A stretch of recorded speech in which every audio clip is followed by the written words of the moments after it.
who transferred their services from the old Western state to the then nascent Ogun state. But for their sacrifices, good faith, and great passion, the state that we are so proud of might have just been a mere geographical expression. Many of them had to commute daily from Ibadan to Abeokuta and back. In this class, the names of late Chief A.K.K. Degun, our pioneer head of service, and his army of bureaucrats from Ibadan readily come to mind. Interestingly, they were mentored by another great son of Ogun State, Chief Simeon Adebo, who is acclaimed to be one of the fathers of the modern Nigerian civil service. For their charity and foresight, let me put on record a deep sense of gratitude to all those who made available their private properties to accommodate the offices of the different ministries, departments and agencies and staff. I cannot but thank all my predecessors, the military governors and administrators, as well as the democratically elected governors, their deputies and commissioners, who have had the good fortunes of steering the ship of our dear state, from the then Lieutenant Colonel Seidu Ade Balogun, who had the distinction and responsibility of being the first person to administer the newborn state. His solid foundation was laid, which all of us continue to build on. Brigadier General Harrison Egaha retired. The second military administrator continued with the tradition and facilitated the enabling environment for the effective takeoff of the democratic governance till October 1, 1979, when Chief Victor Olabisi Onabanjo was sworn in as the first democratic governor of Adia State.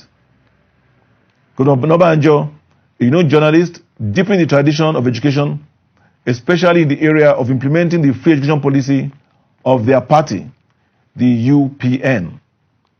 Brigadier General Ladipo Dia, the first indigent of the state to be appointed as military governor, strengthened social order and brought a sense of urgency to the development of Adia State. Colonel Oladayo Pupola also deepened the legacy he inherited from his predecessors. Colonel Raji Rasaki, just having been a military administrator, engendered inclusiveness by engaging stakeholders in the administration of the state. Navy Captain Mohammed Lawal also did his bit and handed over to Navy Captain Oladeyinde Joseph, another naval officer. Chief Olusegun Shoba, a renowned journalist in his first coming, opened a new vista in the development of Ogun State. Akira Ogun's tenure remains a reference point in rural development in the history of Adia State. Lieutenant Colonel Daniel Akitonde also pushed the frontiers in the development of Ogun State before handing over to Group Captain Sam Enwang. Enwang's tenure will fondly be remembered for the housing estate for workers aptly named after him, Sam Enwang Estate.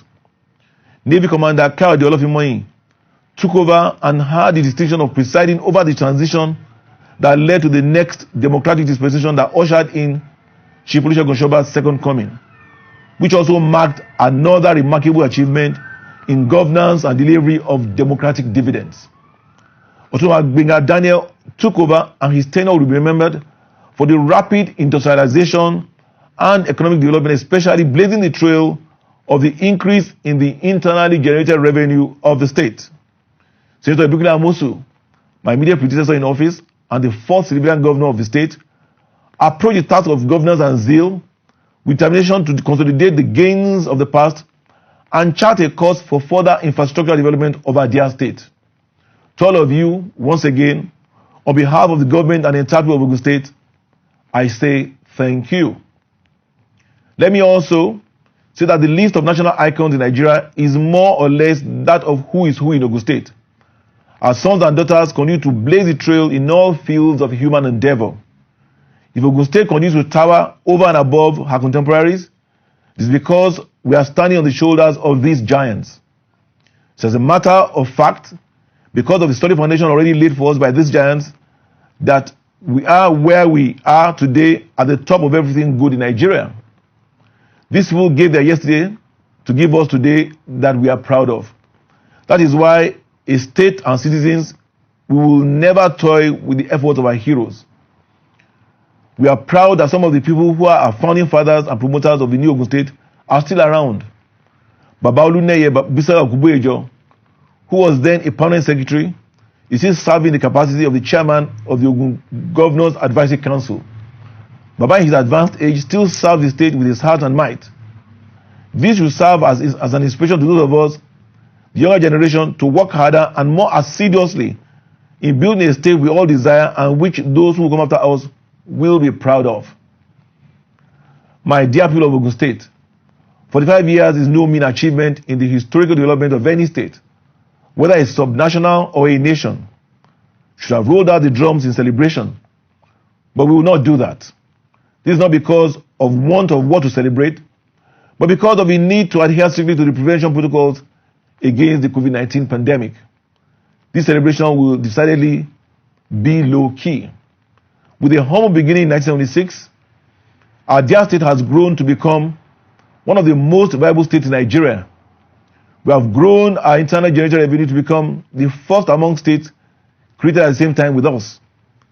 We are the fastest growing investment and commercial destination not only in Nigeria, but the entire West African sub-region, attracting one of the highest foreign direct investments and local investments. We are the leading state in the production of limestone, granite, glass, and so on. This is corroborated by the records of the Nigerian Bureau of Statistics in its 2019 report, which states that capital importation into Nigeria amounted to $5.3 billion, and Ogun State ranked third, only behind Lagos and Abuja, in the destination of these investments. With only one university in 1982, the then Ogun State University, now Olabisi Onabanjo University, Agowe, having just over 500 students, we have grown to become the education capital of Nigeria with 26 tertiary institutions. OU alone has over 50,000 students offering graduate and postgraduate courses in different fields of human endeavors.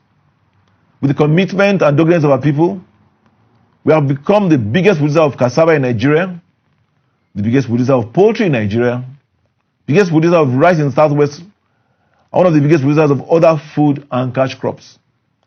This is not to forget that we are also the spiritual headquarters of Nigeria, with almost all denominations and societies of religion having their headquarters in our dear state. Who says prayers are not answered in Ogun State? These are not just fiction. My dear people, one cannot have this kind of inheritance and lay it to waste. As an administration, we will not content ourselves as proud inheritors of these worthy legacies. The inheritance also imposes a responsibility to create a better future that coming generations will be proud to inherit. We will continue to push the frontiers. This informs our unwavering commitment to the continued and successful implementation of our Ishaya mantra. This is a vehicle for the Building Our Future Together agenda. Our interrelated programs for infrastructure, social welfare and well-being, education, youth development and agriculture have continued to yield bountiful harvests. At the microeconomic level, many more of our people are living healthier and more prosperous lives. They are more economically empowered and have continued to contribute to the development of our dear state. At the macroeconomic level, our dear state provides a more conducive atmosphere where existing investments continue to thrive and new investments are attracted. As a result, more jobs are created, poverty continues to dwindle, and by the grace of God, we have never had and we will never have a food crisis because of our investment in food security.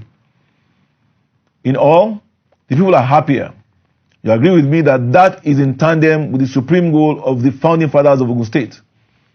The first military governor of the state, then Lieutenant Colonel Seidu Adire Balogun, set the template in his maiden address and said, and I quote, that the supreme goal, broadly speaking, is to achieve greatest happiness for the greatest number of people in this state, unquote. We keep raising the stakes, expanding the frontiers, and there is no going back. Our fair, just, inclusive, equitable, and adhere to the rule of law approach to governance has its origin in the wisdom and vision of our founding fathers. I hold it as self-evident truth that despite all the problems faced in this country, Nigeria has a valuable asset: its young people and their resilience. I will encourage our youth to seize the hour like their forebears and make the critical difference with their ideas and ideals. I call on our youth that this process of building our future together requires that they rise up to the challenge of their own time and be counted to do so in a positive way. By doing this, prosperity will also be kind to them, just as it is kind to the people that we now remember for giving us this state that we call our own. As an individual and your governor, let me state my commitment that I proudly inherit the many projects and programs of all my predecessors from inception of our dear state. I also appreciate the fact that I owe a sacred duty to the memories of those of them that are now late and to those of them who are still living to deepen the legacies inherited from them. I also restate my commitment to lead the way in achieving this. It is because of this privilege that I have taken the mandate with my heart and soul. Like Shivabafem Lawolowo once said, and I quote, "Those of us placed in a position of leadership must be prepared to grasp the nettle.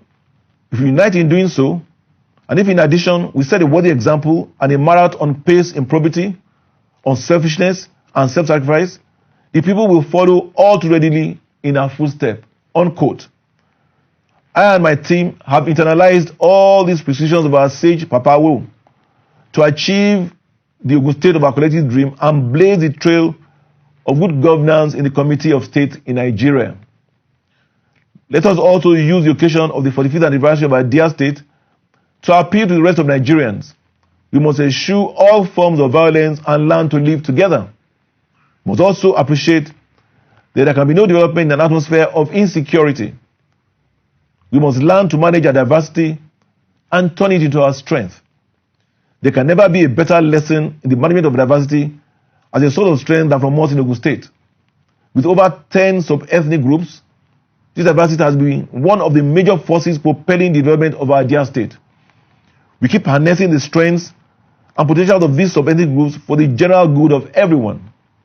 Today, Ogun State is the home of not just indigenes of our dear state, but people from diverse backgrounds all over the country and even to a lot of foreigners. Yes, I agree. There will be reasons for us to disagree on certain issues of our essentials. But we only disagree to agree and move forward. We must not encourage those stoking the embers of violence for the distribution of our great nation. A country where tribes and tongues may differ, but stands in brotherhood is where unity in our diversity thrives. We all have duties and responsibilities and obligations to aid better understanding of our local and national realities. All we need to do is manage our differences effectively and efficiently, and Nigeria will be greater.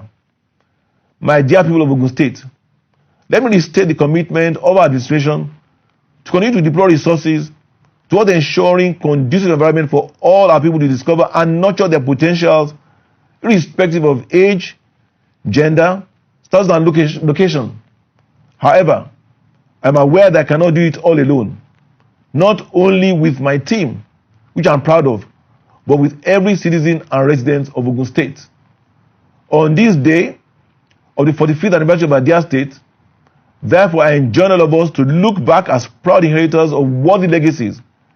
Should even be more proud that we have continued to build together a viable future that is brighter than where we are coming from.